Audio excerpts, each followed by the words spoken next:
Radish का परोठा बना रही हूँ। उसके लिए जो इंग्रेडिएंट्स है, ग्रेट किया हुआ मूली, റാഡിഷ്, ये देखो മലയാളത്തിൽ എന്താ പറയുന്നറിയാം, ഇനി മുള്ളങ്കി അങ്ങനെ എന്തോ ആണെന്ന് തോന്നുന്നു. പിന്നെ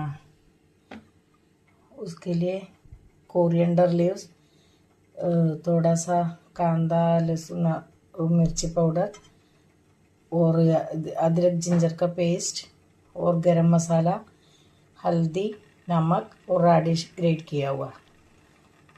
ഇത് മല്ലിയില, ഗരം മസാല, മുളക് പൊടി,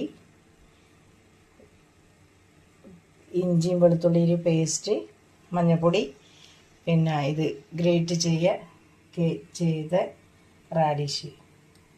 മലയാളത്തിൽ എനിക്ക് തോന്നുന്നു മുള്ളങ്കി ആണെന്ന് തോന്നുന്നു പറയൽ. ഇതാണ് സാധനം. ഇത് ഇനി മിക്സ് ചെയ്യുക. എന്നിട്ട് ഇതിൻ്റെ ഒന്നിച്ച് വീറ്റ് പൗഡർ, ആട്ടപ്പൊടി ഇട്ടിട്ട്, ഗോതമ്പ് പൊടി ഇട്ടിട്ട് ചപ്പാത്തിനെ പോലെ, ഇത് चपाती आटा वोइकने वाला वैसे होगा.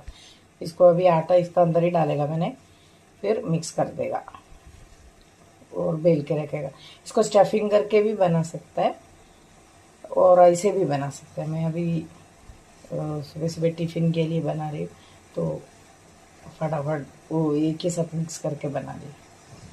बनने के बाद आपको बता देती. ഇത് സ്റ്റഫ് ചെയ്ത് ഉണ്ടാക്കുക. ഇത് വേറെ ഒക്കെ പിന്നെ ചപ്പാത്തിയുടെ ആട്ട ആക്കി വെച്ച് കഴിഞ്ഞിട്ട് അതിനകത്ത് സ്റ്റഫ് ചെയ്തിട്ട് പരത്തിയിട്ട് ഉണ്ടാക്കാൻ പറ്റും. ഇത് ഇതിനകത്ത് ആട്ട ഇതിനകത്ത് തന്നെ ഇട്ടിട്ട് മിക്സ് ചെയ്തിട്ട് ഉണ്ടാക്കാൻ പറ്റും. ഇതിനകത്ത് തന്നെ ഇട്ട് മിക്സ് ചെയ്ത് കഴിഞ്ഞാൽ ഈസിയാണ് അത് പരത്താൻ വേണ്ടിയിട്ട്. സ്റ്റഫ് ചെയ്യുമ്പോൾ കുറച്ച് ഒട്ടിപ്പിടിക്കുമെല്ലാം ചെയ്യും.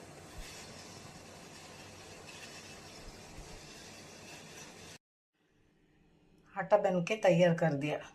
इधर आटा कुछ വെച്ചു. ഇനി ഇത് ചപ്പാത്തിനെ പോലെ ഉണ്ടാക്കണം. आटा बेल के तैयार कर दिया. अभी परोठा बना देगा बेल के.